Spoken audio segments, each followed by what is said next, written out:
खाधो त लॻभॻि हर घर में रधियो वेंदो आहे, पर हिकु प्रोफेशनल किचन में रुॻो ज़ाइको ई न पर नज़्मो ज़ब्त, महारत, वक़्त जी पाबंदी ऐं टीम वर्क पिणु सेखारियो वेंदो आहे। कराची जे Pakistan institute of tourism and hotel management यानी पिथम में नौजवान रुॻो खाधो पचाइण नथा सिखनि पर अहिड़ो हुनर बि हासिल करे रहिया आहिनि जेको खेनि रुॻो पाकिस्तान में न पर दुनिया जी होटल इंडस्ट्री में बि रोज़गार जा मौक़ा फराहम करे सघे थो। मुंहिंजो नालो नियाज़ मलकानी आहे ऐं हिते डायरेक्टर आहियां PITHM Pakistan institute of tourism and hotel management. हीअ इंस्टीट्यूट 1967 में इस्टेब्लिश थियो, पाइनियर इंस्टीट्यूट ऑफ हॉस्पिटलिटी।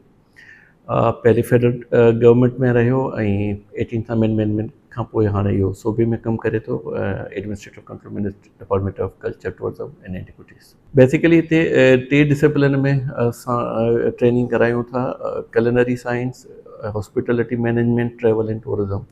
पर ज़्यादा खां ज़्यादा जेके ॿार हुजनि था उहे कुलिनरी साइंस में ई हॉस्पिटलिटी मैनेजमेंट जेके होटल मैनेजमेंट बि चऊं था। इदारे मूजिबि हिते रुॻो पाकिस्तानी खाधा ई न पर अतालवी, फ्रेंच, जापानी, अरबी ऐं ॿियनि आलमी खाधनि जी तयारी पिणु सेखारी वञे थी।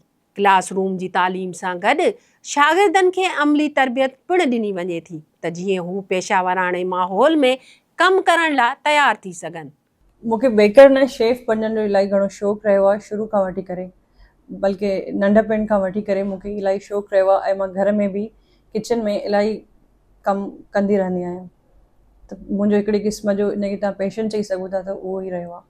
लाइक कुकिंग हिकिड़ो आर्ट आहे, इहो ईअं न आहे जीअं तव्हांखे पोर्ट्रे कयो वेंदो आहे त मतिलबु तव्हांखे जल्दी में चांहि ठही मिली वई ऐं तव्हां उनखे पी छॾियो त बसि उहा थोरी देरि जी ॻाल्हि न हूंदी आहे। उनखे ठाहिण जे लाइ जेके इंग्रीडियंट्स खपंदा आहिनि या जेके शयूं तव्हांखे खपंदियूं आहिनि या कुझु बि ठाहिण जे लाइ तव्हांखे सभु चीज़ूं जेके उन्हनि खे टेस्ट उन्हनि जो जेको क्रिएट करिणो पवंदो आहे, सभ खां वॾी मुश्किल चीज़ उहा हूंदी आहे जेका तव्हांखे लर्न करणी हूंदी आहे।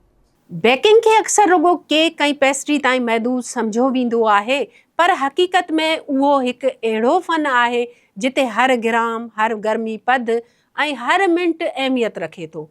मामूली ग़लती बि सॼी डिश जो ज़ाइको ऐं मयार बदलाए सघे थी।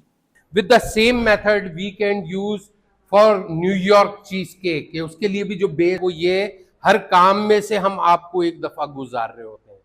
कहीं पे आप देखते हैं हमने शॉर्ट पेस्ट के बिस्किट सिखाए, कहीं क्या है मुख्तलिफ तरह के, तो यहाँ पे क्या है कि ये हम यहाँ पे बिस्किट का क्रम साथ ही साथ लेके, अगर आपने इसमें ऑरेंज डाला हुआ है तो आप थोड़ा सा मिक्स डाल के उसको मिक्स कर लें।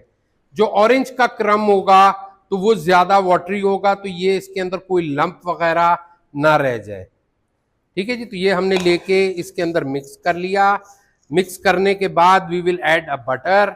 तो बटर हमारे पास यहाँ पे देखें जी, सॉफ्ट करना, मेल्ट करें, हम इसको फ्रीजर में रख देंगे तो फिर ये इसको जमा लेगा। तो हम इस पे मिक्स और बाकी, ठीक है। तो बिस्किट की क्वांटिटी मैंने यहाँ पे बोर्ड पे लिखी हुई है जी। खाने के साथ प्रेजेंटेशन भी बड़ी इंपॉर्टेंस रखता है कि जो पहले चीज खाई जाती है वो आंखों से है, कि अगर आप उसको जाके देखते हैं कई सारी चीजें रखी हुई हैं तो उनमें जो जो आपको पसंद आती हैं तो फिर आप वो सेलेक्ट करके खाते हैं। तो उससे क्या होता है कि जो चीज आपको पसंद होती है, देखने में अच्छी लगती है, तो फिर आप उसको ट्राई करते हैं तो फिर खाना और ज्यादा दुबाला हो जाता है। मेहमान नवाज़ी जी दुनिया में रुॻो सुठो खाधो ई काफ़ी न हूंदो आहे। मशरूबात जी तयारी, उन्हनि जी पेशकश ऐं महिमान नवाज़ी जो अंदाज़ बि ओतिरो ई अहम सम्झो वेंदो आहे। इन करे शागिर्दनि खे मुख़्तलिफ़ गरम ऐं थधनि मशरूबातनि जी तयारी ऐं पेशकश जे अमली तरबियत पिणु ॾिनी वञे थी। मुंहिंजो नालो सनम कुरैशी आहे। मां पिथम में पोएं 15 सालनि खां एज़ अ होटल मैनेजमेंट हेड कमु थी कयां। ऐं अगरि तव्हां हिते ॾिसो, प्रोफेशनल शेफ़ ऐं घर जे जो शेफ़ हूंदो आहे, जो घर में खाधो पचाईंदा आहिनि, मेजर डिफरेंस ये हूंदो आहे कि हुननि वटि जो प्रोफेशनल शेफ़ हूंदा आहिनि हुन वटि स्किल्स हूंदा आहिनि, सही तरीक़ा हूंदा आहिनि कंहिं तरीक़े सां घर किचन में खाधो पचाइबो आहे कमर्शियल तरीक़े सां। वेरएज़ अगरि असां ॾिसूं घर में जो खाधो पचाईंदा आहिनि मोर ओवर हूंदा आहिनि, सिर्फ़ु घर जे हद ताईं उहो रहंदा आहिनि।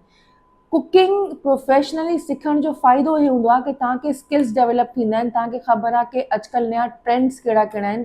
ॿाहिरि अगरि तव्हां निकिरो था त हुन लाइ तव्हांखे प्रोफेशनल डिग्री घुरिजे हूंदी आहे, त हो तव्हांखे हेल्प आउट कंदो आहे अॻिते वधण में as a professional career choose करण में। त बहितर इहे ई हूंदो आहे की तव्हां हिन शइ जी डिग्री वठो, हिन शइ में अॻिते वधो, प्रोफेशनली अॻिते वधो, तव्हांखे अॻिते वधीक हुन में फ़ाइदा मौक़ा जॉब जा मिली सघनि। घणनि नौजवाननि लाइ ही रुगो हिकु कोर्स न पर पंहिंजे मुस्तक़बिल जी नई शुरूआत आहे। को पंहिंजो रेस्टोरेंट खोलणु चाहे थो, को परॾेही मुल्क जे कंहिं वॾे होटल में कमु करण जो ख़्वाबु ॾिसे थो, त को पंहिंजे शौक़ खे ई पंहिंजो पेशो बणाइणु चाहे थो। इन्हनि नौजवाननि जी ख़्वाहिश आहे त हिकु ॾींहुं संदनि हथनि सां तयारु कयल खाधा रुगो हिन तरबियती किचन ताईं महदूद न रहनि, पर पाकिस्तान ऐं दुनिया जे वॾनि होटलुनि, रेस्टोरेंट ऐं बेकरियुनि ताईं बि पहुचनि। ऐं शायदि इन ई करे अहिड़नि इदारनि में सेखारियो वेंदड़ ही हुनर रुगो खाधो पचाइण जो न पर मुस्तक़बिल संवारण जो बि आहे। हर डिश जे पोयां रुगो ज़ाइको न पर कई कलाकनि जो जेको आहे मश्क हूंदी आहे ऐं हिकु नज़्मो ज़ब्त हूंदो आहे ऐं हिकु कहाणी हूंदो आहे। हिते मौजूदु जेके शागिर्द आहिनि उन्हनि जी इहा ख़्वाहिश आहे त हुननि जे हथां जेको तयारु थियल खाधा आहिनि उहो सिर्फ़ु हिन तरबियती जेको किचन आहे उन ताईं महदूद न रहनि, पर दुनिया, पाकिस्तान ऐं सॼे मुल्कनि जे होटलुनि रेस्टोरेंट जी मेज़नि ताईं पहुचनि।